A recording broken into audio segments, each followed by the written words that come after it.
कि अगर नवाज शरीफ इस पे, जैसे नवाज शरीफ ने तो खुद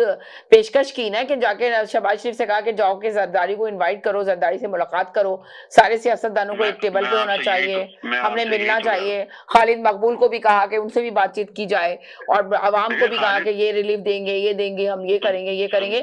तो मगर देखिए उनके खुर्शीद शाह ने कहा साफ तरीके से मीडिया में आके कहा कि नवाज शरीफ ने अभी 52 सीटों पे आके ये विक्ट्री स्पीच दे दी है, तो अभी अगर वजीर आजम के तौर पे अगर हमसे मिलना चाहेगा तो हम इस पे सोचेंगे, हम ये फैसला नहीं करेंगे, ना जरदारी भी नहीं इसको एक्सेप्ट करेंगे और तस्लीम करेंगे। तो अंदाजा लगाएंगे वो तो अभी ये तस्लीम करने के तैयार ही नहीं है। मैंने अंदाजा लगा के आपको तो बता रहा हूँ कि अभी बेहतरीन साइड है पीपल्स पार्टी की और सबसे ज्यादा कॉन्फिडेंस पोजीशन में पीपल्स पार्टी है कि उन्होंने जो टारगेट बनाया था 50 और 60 सीटों का वो उसके अंदर आ चुके हैं। एक सूबे के अंदर उनकी हाकमियत है, सूबा उन्होंने दोबारा वापस कर लिया, अपना हासिल कर लिया और सामने टेबल के ऊपर वो कामयाब पोजीशन में है कि अपनी मर्जी से बात कर रहे हैं। अगर उनका टारगेट जो है, फ्रंटियर को मत भूलिएगा, फ्रंटियर इस वक्त स्वीप किया है। अगर उनका फर्ज करें, सपोज होता ही है कि आप लाइसेंस मांगते हैं 12 बोर का और मिल जाता है टीटी का, तो पीपल्स पार्टी हो सकता है इस पोजीशन में भी सियासत चल रही हो कि हम वजीर आजमशिप मांगेंगे तो प्रेसिडेंटशिप तो हमें मिल ही जाएगी ना। एक सेकंड तो उनका ये टारगेट भी हो सकता है क्योंकि सियासत ले दे का काम होती है। लेकिन पीपल्स पार्टी क्योंकि बेहतरीन पोजीशन में है और पिछली दफा वो नून लीग को ओबलाइज कर चुकी है, उनको वज़ीर आज़मशिप दिलवा चुकी है, तो इस बुनियाद पे वो कह सकती है कि नाउ अब की बारी हमारी बारी। तो वो सामने सही कह रहे हैं कि पीपल्स पार्टी ये कह सकती है कि अब की हमारी बारी जी। हाँ, इसकी वजह से देखिए, उसकी वजह से ये होगी कि नून लीग पंजाब के अंदर सेफ हो जाएगी जी और पीपल्स पार्टी की 10-11 सीटें जो हैं वो पंजाब के साथ चली जाएंगी। तो जहां उनकी 144 सीटें हैं इस वक्त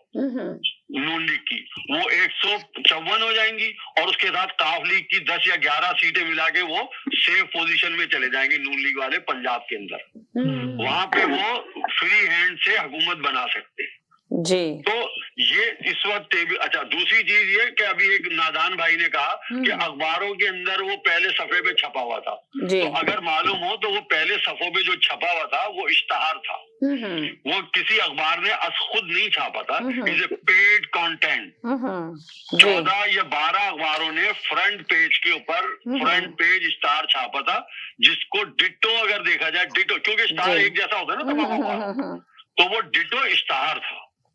वो अखबारात की अपनी पॉलिसी नहीं थी वो, जबकि असूलन एक उसमें गलती क्या थी जिसको मैं कहना चाह रहा हूँ कि नीचे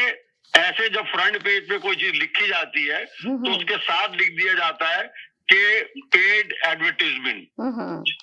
असूलन वहां पे एजेंसी का, एडवर्टाइजिंग एजेंसी का नीचे लोगो होना चाहिए था और पेड एडवर्टीजमेंट लिखी होनी चाहिए थी। उन्होंने उस इश्तहार के जरिए एक अवाम को एक दिन पहले तासुर देने की कोशिश की कि वी ऑलरेडी वेल। अगर देखा जाए तो ये इन्फ्लुएंस डालने का इल्जाम लग सकता है कि आपने पहले से लोगों के ऊपर एक दबाव डालने की कोशिश की। मैं कौन सा तो नादान हुआ, फिर तो मैं नादान नहीं हुआ ना। नादान आपकी बात, उसके बाद बात कुछ और है जिसको मैं कह रहा हूँ, आप समझिए ना, आप समझे जी, आप समझे नहीं उस बात को जो बात कहा था मैंने, तो आपको ये समझ, तो वो एक